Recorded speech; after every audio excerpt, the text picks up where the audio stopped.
Yo, what is good? We're back with another video. Today we're going to go over the trade that I took today and the 2 losses that I took yesterday, right? Because I didn't upload yesterday because my rule is 2 losses and I'm done for the day, because then I figure I'm not seeing the market correctly. If you're not in the free Discord, go join it. It's linked down below. But I didn't upload because I just walked away from the computer. Right here is the trade that I took today from 634 up to 686, about 2 points for $1,000. And we can go over the trade that I took yesterday, the 2 trades that I took yesterday right now, and we'll get into that one later after I take these 2. So second trade that I took, because it was on the 15-minute, was this unicorn on the ES. So ES takes this high inside of a higher time frame fair value gap. We get displacement lower, shifting market structure, and we do not take this low out. So we know equal lows like to be targeted. So I was like, okay, this was the draw. And I was also a little more bearish than I was bullish yesterday. So I didn't short here yet. As soon as we came up and NQ did not take this high quite yet, then I marketed in. I think I got filled around 85. So 85, my first partial was off right there, and my hard stop was up here. But I had a mental stop at CE of this fair value gap. So on this candle right here, when we closed above CE of this fair value gap, I think I got filled around 90, 75, something like that, for about $250 or a $300 loss. Can't remember, but I got out of the position as soon as we closed above CE of that fair value gap. And then as you see, we do not actually clear those equal lows, we actually go higher. So going to the 5-minute, where the first trade was taken off of, was right here. So we see that ES has just swept this high, but we have souped this low, and I think we had an hourly imbalance somewhere in here. So ES takes this low, we get displacement higher, and we have a 5-minute breaker. So we have a 5-minute breaker, ES comes down, I get long, so I get long as soon as we come into this fair value gap, and I got ticked out for 5 points.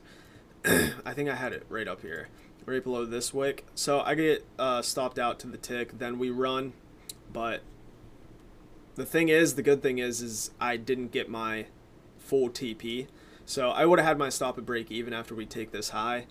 Either way, sucks, but it is what it is. So I was done right there, and then I just forgot about it. I was like, okay, it's a loss. Mark it up, chalk it up as a loss.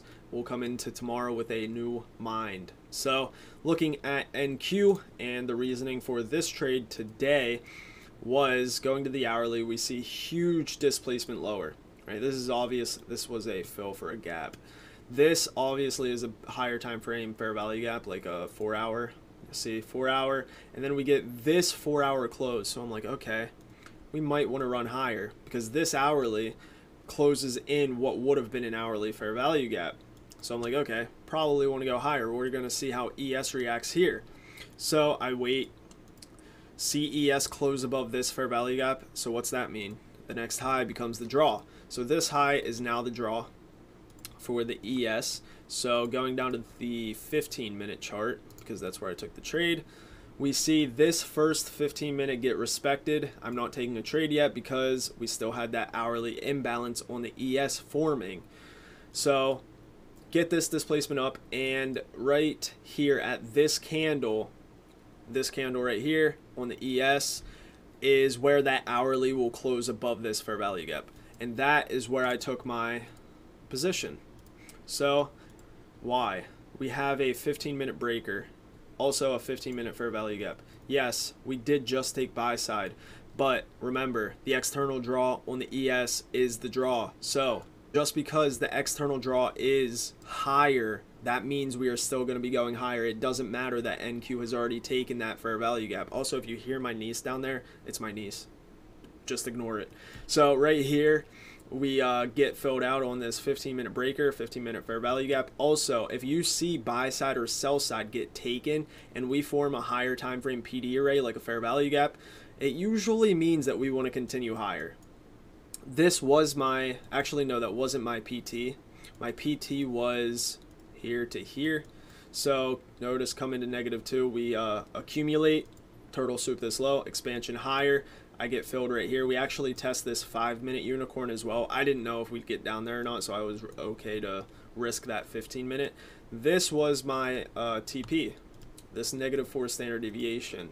So I got out before that just because I wanted to go about my day, honestly. So I was in this trade 11, 15, 30. I got out right there, 45 minutes, and I would have been in this for an hour if I held it there. And I really didn't feel like it. So I got out whenever we pushed higher. I got out at 86 for about $1,000, wiping away yesterday's losses and some. So that is the power of risk management, understanding the days you are not seeing the market correctly, right? I posted on my Instagram story. If you're not following me, it's at Hudson First. I posted on my Instagram story. The difference between you and I is I accept losses and come into the next day ready to go. I completely forgot about yesterday. I was ready to attack today. So just because we were disrespecting all bearish PD raise, higher time frame order flow is bullish, and we respected this 15-minute. Trading's a game of probabilities. I saw a fair value gap here. Take buy side, 15-minute breaker. We should get a continuation trade. That's exactly what we got. So that is the trades from yesterday and today. If you're not in the free Discord, go join it. But if we take a look at the daily, actually let's go to the monthly. New monthly candle just opened up. NQ is already at all-time highs. This is the draw for ES up at this all-time high. I thought maybe we wanted to get this pullback down into here, but notice we don't even have a wick on this monthly candle. So that means we may sweep this high and then come the entire way back down, because we usually do not like look at all the candles. What candle do you see here that doesn't have a wick? This one has a wick.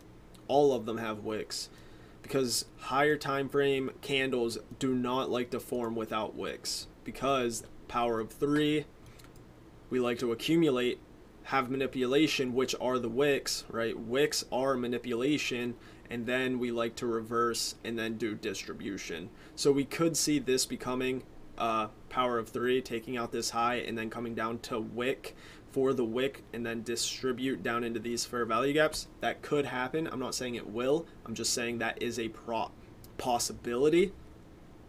But yeah, other than that, that was the trade today.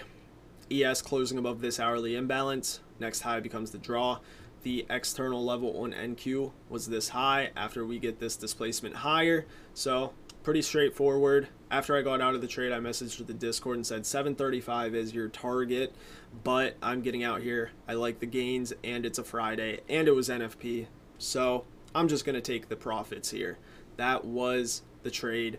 Those were the losses yesterday. Notice I take losses, I'm cool with it, and then I come in the next day and I'm ready to go. So other than that, I'm out of here. Maybe I'll upload this week, so I'll see you then. Peace. If I can end it.